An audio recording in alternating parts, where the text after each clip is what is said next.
নমস্কার, আজ আবার একটা ভিডিও নিয়ে হাজির আপনাদের সঙ্গে আমি ঋষিকেশ।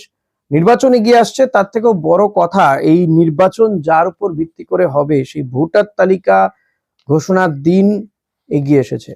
আর কয়েক ঘন্টার অপেক্ষা, তার মধ্যেই কিন্তু এসআইআর এর চূড়ান্ত তালিকা বা চূড়ান্ত ভোটার তালিকা প্রকাশিত হবে।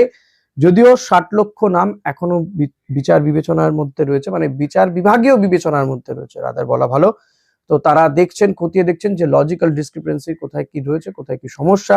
তারা দেখছেন ভিন রাজ্য থেকে, ঝাড়খণ্ড থেকে, উড়িষ্যা থেকে আরো 100 200 জন বিচার বিভাগীয় আধিকারিককে নিয়ে আসা হচ্ছে, জুডিশিয়াল অফিসারকে নিয়ে আসা হচ্ছে। সব মিলিয়ে জোর কদমে কাজ চলছে। এরই মধ্যে 28 তারিখে কিন্তু এই চূড়ান্ত ভোটার তালিকা প্রকাশিত হতে চলেছে। খসড়া ভোটার তালিকাতে আমরা দেখেছিলাম যে 58,20,000-এর মতন নাম বাদ গিয়েছিল। এবার অনেকেই প্রত্যাশা, আশা, আশঙ্কা নিয়ে বসে আছেন যে তাদের নামটা এই চূড়ান্ত ভোটার তালিকায় থাকবে কি না। এখন দেখুন, যারা 60 লক্ষর মধ্যে পড়ে গিয়েছে তাদের নাম থাকছে না। যে সমস্ত নথি আগেই আপলোড হয়ে গিয়েছে, বোধহয় সেটা 21 তারিখের মধ্যে ছিল, 21 তারিখের মধ্যে যে নথিগুলো আপলোড হয়ে গিয়েছে সেগুলোর উপরেই ভিত্তি করে কিন্তু চূড়ান্ত ভোটার তালিকা বেরোবে 28 তারিখে। এবার আপনি আপনার নামটা রয়েছে কিনা ভোটার তালিকাতে কিভাবে দেখবেন সেটাই কিন্তু আমার এই ভিডিওতে আমি জানাবার চেষ্টা করব। একাধিক মাধ্যম রয়েছে, আপনি আপনার ভিডিওটা দেখতে পারবেন, মানে সরি, আপনার নামটা দেখতে পারবেন যে ভোটার লিস্টে আপনার নাম রয়েছে কিনা। সেটাই আপনাদেরকে জানাবো যে কিভাবে দেখবেন। তার আগে আরেকটু জানিয়ে রাখি যে প্রত্যেকটা রাজনৈতিক দল তারা তাদের মতন করে ন্যারেটিভ সেট করেছে বা বলতে চেয়েছে। তবে তৃণমূল কংগ্রেস এই এসআইআর নিয়ে সবচেয়ে বেশি সোচ্চার ছিল, এমনকি তাদের সুপ্রিমো মমতা বন্দ্যোপাধ্যায় তিনি খোদ সুপ্রিম কোর্টে গিয়ে সওয়াল করেছেন যে লজিক্যাল ডিসক্রিপেন্সির নাম করে বহু মানুষের নাম বাদ দিয়ে দেওয়া হচ্ছে। বিজেপির চক্রান্ত, বিজেপির সাথে নির্বাচন কমিশন তারা একসাথে মিলে এই কাজটা করছে, বাংলাকে বঞ্চনা করার জন্য করছে এবং ভিন রাজ্য থেকে মাইক্রো অবজারভার নিয়ে এসে, যারা বিজেপি শাসিত রাজ্যের, তাদেরকে নিয়ে এসে এই কাজ করছে নির্বাচন কমিশন। তো যে কারণে কিন্তু সুপ্রিম কোর্ট একাধিক নির্দেশ দেয় এবং সর্বশেষ যেটা গুরুত্বপূর্ণ নির্দেশ সেটা হচ্ছে এই যে লজিক্যাল ডিসক্রিপেন্সির কথা বলা হচ্ছে, মানে মুখার্জি মুখোপাধ্যায় দুটোকে আলাদাভাবে দেখা হচ্ছে।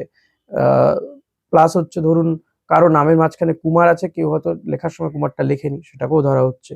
এরকম নানান বিষয় রয়েছে লজিক্যাল ডিসক্রিপেন্সি হিসেবে দেখানো হয়েছে, যেগুলোই কিনা এখন বিচার বিভাগীয় আধিকারিক বা অফিসাররা, তারা জুডিশিয়াল অফিসাররা তারা এই বিষয়গুলো খতিয়ে দেখছেন। এবার 28 তারিখে যে ভোটার তালিকা বার করা হবে সেটা আপনি কোথায় দেখবেন, কিভাবে দেখবেন? খুব স্বাভাবিকভাবেই মানুষের মধ্যে একটা উৎকণ্ঠা রয়েছে। আমরা দেখেছি যে এই এসআইআর এর কাজ নিয়েই প্রচুর মানুষ, বিএলওরা চাপে আত্মহত্যা করেছে। 15 থেকে 16 জনের মতন বিএলও মারা গিয়েছে, আত্মহত্যা করেছে বা মারা গিয়েছে।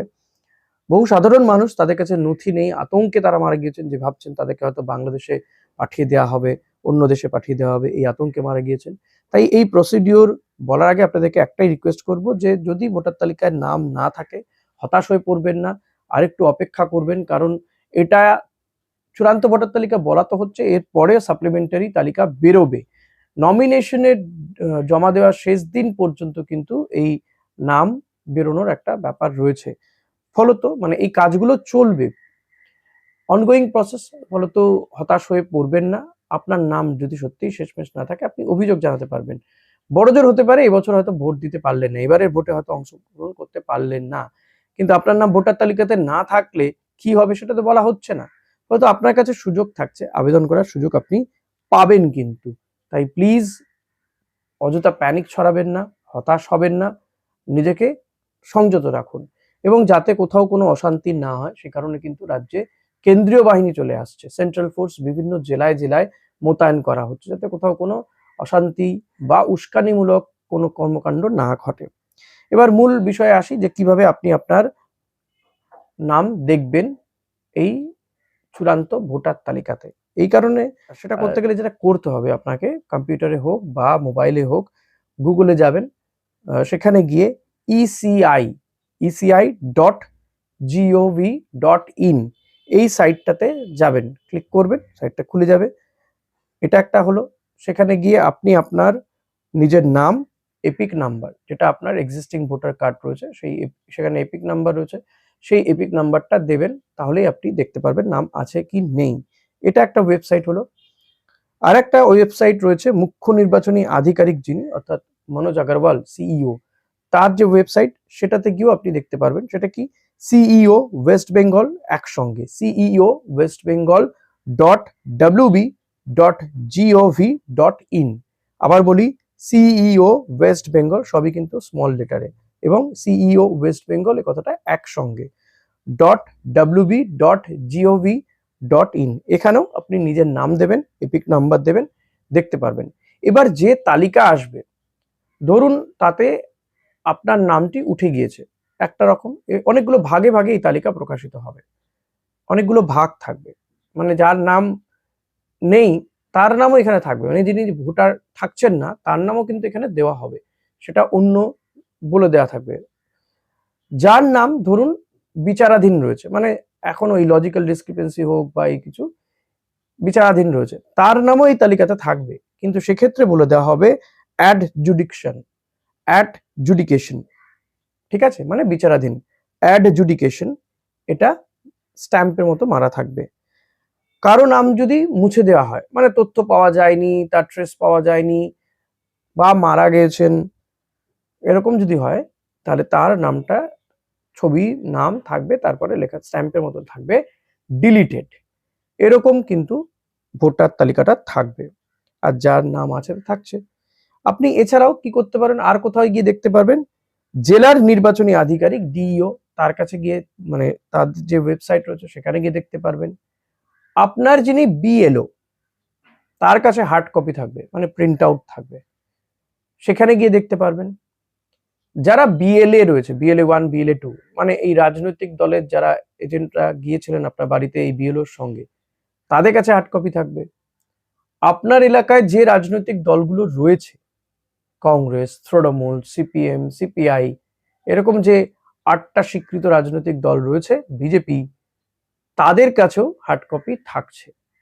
সেখানে গিয়েও কিন্তু আপনি দেখে নিতে পারবেন, তাদের কাছে যে তালিকা থাকবে, যে আপনার নামটি তালিকায় রয়েছে কিনা।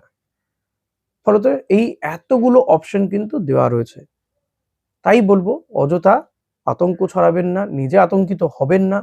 অনেক অপশন রয়েছে দেখার, ধৈর্য ধরে দেখবেন। যেহেতু একদিনে অনেকেই চেষ্টা করবে, তালিকাটা প্রকাশিত হওয়ার পরে পরে ওয়েবসাইটে দিয়ে দেওয়ার পরে পরেই কিন্তু দেখবেন আপনি, আপনার পাশের বাড়ির ছেলে, তার পাশের বাড়ির ছেলে, মানে সবাই মিলে মানে হামলে পড়বে যাকে বলে।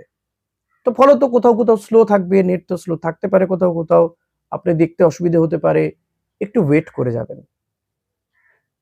যদি তেমন হয়, 28 তারিখে সকালে যদি প্রকাশিত হয়, তো আপনি সকালেই দেখতে না বসে পরের দিন দেখুন, 2-1 দিন পরে দেখুন, কিচ্ছু পালিয়ে যাচ্ছে না।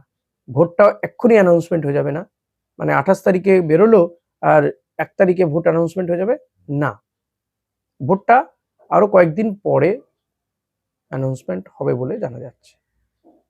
সো অযথা প্যানিক করবেন না, হতাশ হয়ে পড়বেন না, একটু সময় নিন। দেখার প্রচুর পদ্ধতি রয়েছে, আপনাদেরকে বললাম, মনে না থাকলে আবার শুরু থেকে দেখে নিন, লিখে নিন, হ্যাঁ, দেখুন, শান্তিতে মনটাকে একটু শান্ত করে নেবেন, কুল অ্যান্ড কাম, হতাশ হবেন না প্লিজ। কারণ 60 লক্ষ নাম বিচারাধীন রয়েছে, সেগুলো চলছে, হতে পারে আপনার নাম হয়তো ওই 60 লক্ষর মধ্যে রয়েছে, পরবর্তীতে দেবে, এত তারার কিছু নেই।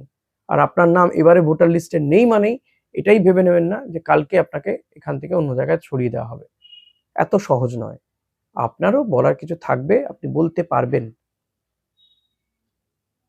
ঠিক আছে? আশা করি আপনি যদি আপনার ডকুমেন্টস ঠিকঠাক দিয়ে থাকেন, যা যা নির্বাচন কমিশন স্বীকৃত সেগুলো দিয়ে থাকেন, তাতে কোথাও কোনো অসুবিধা নেই। সুপ্রিম কোর্ট শেষ দিন বলে দিয়েছে যে মাধ্যমিকের অ্যাডমিট কার্ড, সার্টিফিকেট, সেগুলোও গ্রাহ্য হবে, সেগুলো তবে সাপ্লিমেন্টারি ডকুমেন্টস হিসেবে, মানে তার সাথে আরও একটা সাপ্লিমেন্টারি ডকুমেন্ট দিতে হবে। ফলত আতঙ্কিত হওয়ার কোনো জায়গা নেই, ঠিক আছে? আশা করি আমি বোঝাতে পেরেছি। ভিডিওটা যদি ভালো লাগে দয়া করে লাইক করবেন, কমেন্ট করবেন, শেয়ার করবেন আপনার বন্ধুদের মাঝে, কারণ এটা জানা সবার দরকার। আর চ্যানেলে আপনি নতুন হলে সাবস্ক্রাইব করতে ভুলবেন না। এর জন্য কোনো পয়সা নেওয়া হয় না। Thank you.